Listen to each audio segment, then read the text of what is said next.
Episode के starting में काकू जोरो की ताकत देखकर काफी ज्यादा चौंक गया था और उसने बोला, मैं तुमसे नहीं हारने वाला, आगे बढ़ो और अपना हमला करो।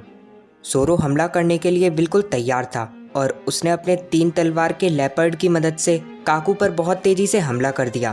पर पेपर आर्ट होने की वजह से काकू उससे बच निकला, लेकिन तभी जोरो पीछे मुड़ा और उसने बहुत तेजी से काकू पर वापस से हमला कर दिया, जिसे देखकर काकू ने बोला, पर आखिर उसने ये सब करा कैसे? ये ऐसा था जैसे उसे पता हो कि मैं आगे क्या करूँगा। जोरो ने बोला, चौंकना बंद करो और लड़ाई करो, जिसे सुनकर काकू ने बोला, सच में तुम सही में कमाल के निकले। माफ़ करना, मैंने तुम्हें हल्के में ले लिया, पर अब मैं तुम्हें बताऊंगा CP9 गवर्नमेंट की सीक्रेट ऑर्गेनाइजेशन की असली ताकत। और ये कहने के बाद उसने पहले अपने थ्रोइंग स्टार से और फिर अपने जिराफ ब्लास्ट से उस पर हमला कर दिया। दोनों अटैक इतनी जल्दी होने की वजह से जोरो उन्हें नहीं रोक सका। काकू ने बोला, देखा, ये है मेरी असली ताकत। और ये कहने के बाद वो तेजी से उसे जमीन पर मारने लगा, पर कैसे भी करके जोरो वक्त रहते वहां से हट गया। लेकिन काकू ने बिना समय बर्बाद किए उस पर वापस से हमला कर दिया और बोला, मैं तुम पर जब तक अटैक करूंगा जब तक कि तुम मर न जाओ। काकू ने उसके ऊपर अटैक करना शुरू कर दिए थे।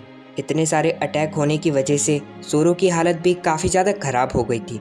पर तभी काकू ने एक गलती कर दी। उसने बोला, तुम मरोगे, बिल्कुल अपने दोस्तों के जैसे, उस औरत के जैसे जो गवर्नमेंट का काम होते ही मारी जाएगी। बस्टर कॉल तुम्हारे सब दोस्तों को मार देगी, चाहे वो कोई भी हो।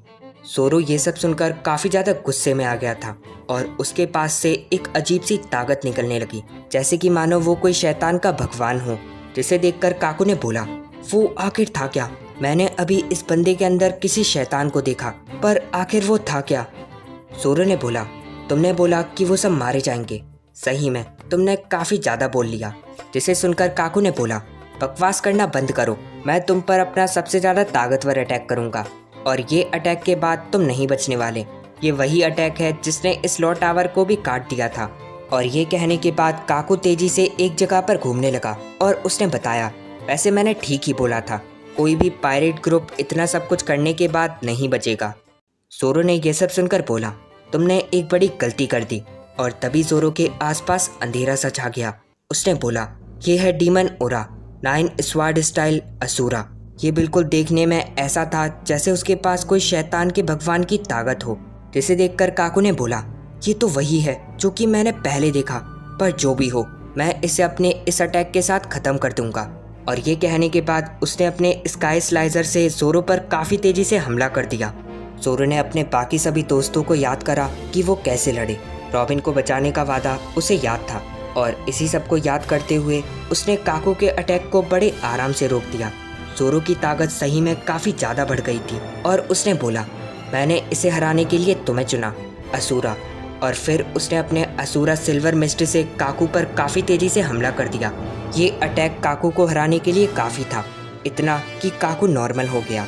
जोरो ये फाइट जीत चुका था और उसने बोला, सुनो, गैलीला कंपनी की तरफ से तुम्हें एक मैसेज है, तुम्हें नौकरी से निकाला जाता है। काकू ने यह सब सुनकर वाटर 7 में बिताए अपने वो सारे के सारे पल याद करे और फिर बोला, मुझे माफ़ कर देना पाउली, वाटर 7 में बिताए वो पल मैं कभी भी नहीं भूल सकता। सुनो जोरो, चाबी। और फिर उसने वो चाबी उसे दे दी। पीछे से तभी वहाँ पर शांची आ गया और उसने बोला, ओए हरे बाल वाले, जल्दी कर और उस चाबी को यहाँ पर लेकर आ। और फिर काकू को हरा हुआ देखकर उसने एक स्माइल करी और फिर बोला, जैसे कि तेरे से उम्मीद करी थी। जिसे देखकर जोरो ने बोला, शांजी, चलो आगे बढ़ें और रॉबिन को बचा लें, हम उसे कुछ भी नहीं होने देंगे।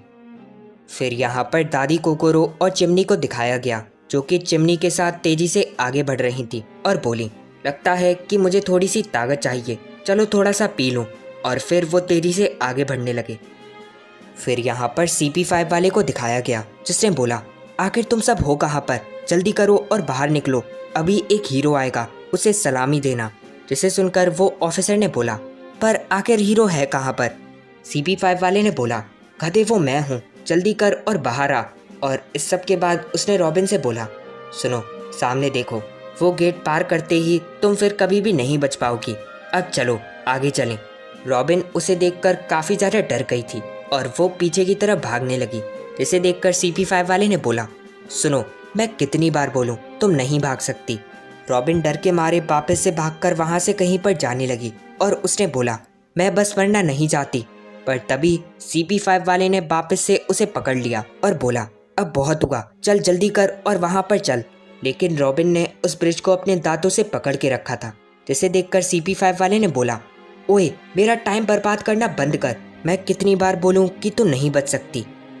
फिर यहाँ पर लूची को दिखाया गया, जिसने लूफी को येलो लोटस से मार के उसे पीछे फेंक दिया, जिसे देखकर फ्रैंकी ने बोला, मेरा मिशन है रॉबिन को बचाना।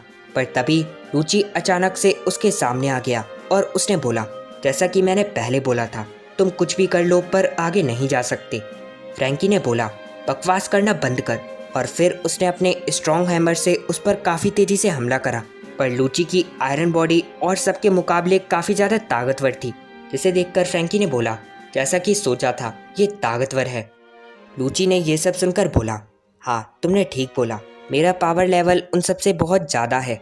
और ये कहने के बाद उसने फ्रैंकी पर काफ़ी तेज़ी से मार के उसे पीछे गिरा दिया। ऐसे शायद तुमने हमारे किसी मेंबर को हरा दिया हो, पर अब जो भी हो तुम्हें मरना होगा, अब मरो। और ये कहने के बाद वो फ्रैंकी को बस मारने ही वाला था, पर तभी लूची एकदम से काफ़ी ज़्यादा पीछे जाकर गिर गया। पर आखिर कैसे?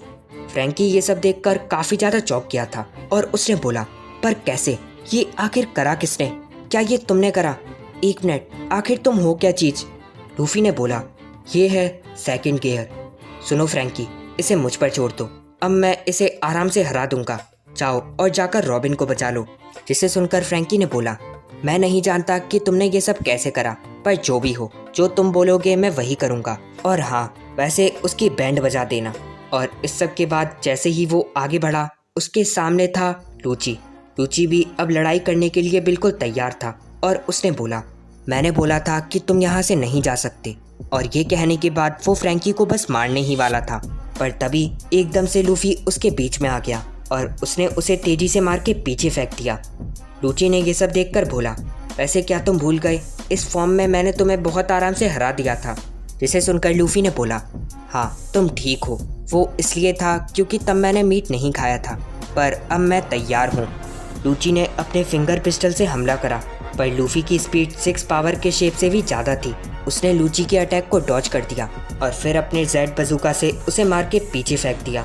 फ्रैंकी ये सब देखकर वहाँ से आगे रॉबिन के पास जाने लगा, जिसे देखकर पीछे से लूफी ने बोला, सुनो फ्रैंकी, प्लीज़ उसे कुछ भी करके बचा लेना।